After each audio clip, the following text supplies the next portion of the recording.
This is the Sherwood R807 audio video receiver. Now, included with the receiver, which I don't have in the screen here, is an instruction booklet, a detachable power cord, the warranty card, remote control, two AAA batteries, what they call a setup mic, an FM antenna, and an AM radio antenna that are detachable. Now this Sherwood receiver is a solid quality, what I would consider a solid quality receiver with some good features. It has, and I'll show you some of that on the back here in a minute, 5 HDMI connections plus 1 HDMI out connector.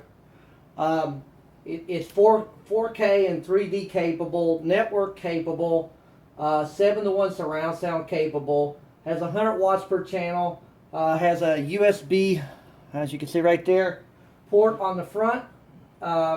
It's multi-room capable, and it has a Wi-Fi direct feature, among other things.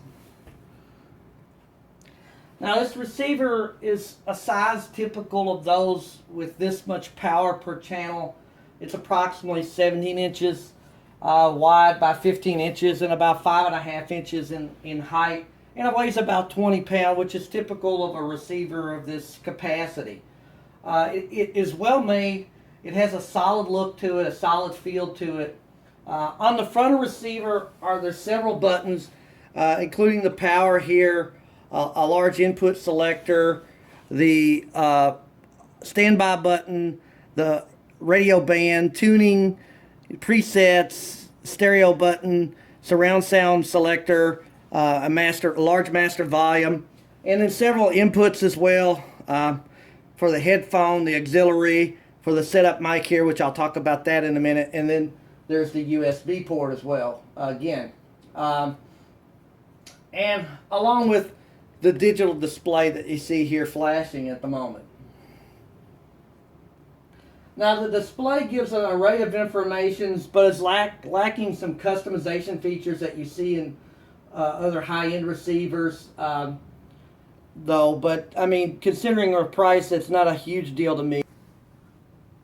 Now, I apologize for the array of wiring and stuff I've got in the way, but I kind of wanted to show you what the back looked like. There's the 5 different HDMI ports, the HDMI out, which is ARC capable, the various inputs here for the various devices, including for the speakers and surround sound. There's the Ethernet plug, subwoofer plug for those kinds of things, optical and antenna and those kinds of things, typical of what you'd see for most receivers. Now the one thing lacking for this receiver is component ports, but considering I use HDMI for most things, it's not a huge deal for me, but keep that in mind, there's no component ports. Now here's the remote. It's fairly standard, with the, covers the basics pretty well. There is no night lighting on this at all, or backlighting I should say, and some of the buttons are a little small, but I mean it's okay for a remote control. Now there's also an app for the phone, and I can't show you that at the moment since I'm using this to record, but it has a pretty basic remote control app, but hopefully in future updates they'll put more robust features, and the app is okay, but again, hopefully that'll improve with updates. Now I found the setup with this to be a little less plug and play than I would initially expected, with connecting speakers, as you kind of have to do an audio setup before you actually get sound to play through the speakers. I actually thought I was doing something wrong, but once I figured that out, it wasn't an issue. Although you can set up the receiver from the display here, it's much easier connected to a TV screen and do the setup that way. Now I did find this TV screen interface to be a little confusing because the interface is pretty basic and not as user-friendly as I would like, because I found myself paging back and forth through the instructions to get everything set up. The menus though, and I'll show you kind of some of that in a second,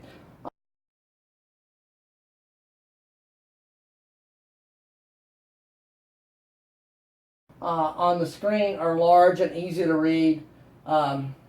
And basically, to set up the speakers, you have to connect this little, I'll show you here, microphone plug for it to properly set things up. But you can manually adjust the initial setup. Now, one of the features I was looking most forward to was the network capabilities of the receiver. This has wired and wireless capabilities, but I say that with a caveat on the wireless. But because for the receiver to utilize most of the network capabilities, it has to kind of be direct wired, as you can see back here with this Ethernet cable. It has to be direct wired into a router. So it unfortunately doesn't have the capability to wirelessly connect to the router, which kind of limits the location for this a bit, unless you have a router bridge to another location. I would have liked to seen this having true Bluetooth and true wireless connectivity, and it unfortunately doesn't have it in that respect. The network interface, and I'll show you that here in a second. Now the network interface, has a bit more graphics and a little bit better graphics than the standard black and white in the initial setup. The V-Tuner here has a variety of stations on the internet radio that you can play. However, most of them are kind of limited with lower bit rates of MP3s and that kind of thing. And it does have to buffer at times a bit too much, I think. But also, in addition, you see, let me go back, the media server where you can connect your computer to that as well. And it works pretty smoothly. But the one issue I have with that is you do kind of have to control the actual music from the computer that you have your music on, or the tablet or whatever. This doesn't have any independent way to control that. So you have to kind of set up your own playlist, that kind of thing. I didn't like that too much. I'd like this to have the ability to control that a little bit more. But I was able to play most of my iTunes formatted files and MP3s. However, it won't play protected format on that server. I couldn't say anything about the other formats because it really doesn't specify what formats it plays in the manual. Now, as you see over here to the left, there's something called Direct AV, which is kind of what they call their Wi-Fi feature or their wireless feature. And it does work pretty decent, but it does have limitations. So basically what happens is you can search with your phone for the receiver's network, quote unquote, and connect through that. You have to kind of disconnect from your own network you're connected to and connect to that receiver. Now what that allows you to do is you can play any files that you've got saved on your phone, music, video, whatever. But, I'm not crazy about having to connect directly and disconnect from the receiver. Again, I would have liked that whole Bluetooth feature would have been better. True Bluetooth, I would call it. I also couldn't find a way to connect and play YouTube apps or anything like that through the phone's interface. So it's kind of limited to what you actually have on the phone. Other than that, it works fairly well. I would have liked to have seen, again, a Bluetooth and true wireless feature connectivity with this.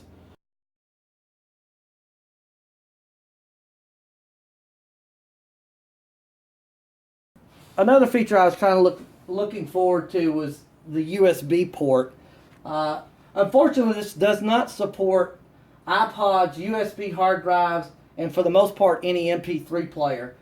I found that I tried a generic MP3 player and it was recognized to an extent, but it would only show a few of the files and play a limited amount of files on that. It's disappointing that you can't play that, can't use those devices on this other than through the auxiliary plug, which would be here, because I have a 3.0 car that has the capability of playing a USB hard drive and MP3 players, and I'm kind of disappointed that this doesn't have that capability. So you really can only use a thumb drive or a USB card reader on this. Again, a little disappointing. But I did try that with an MP3 player. Had no issues with it playing the files. But the interface is rather basic. Again, no text. It was just text, no graphics, no cover art. And again, the display is rather limited to just artist and song here. You get a little bit more information on the TV screen when you play. To me, using this feature on the display is a bit cumbersome. Again, I think they could have done a little bit better job with that.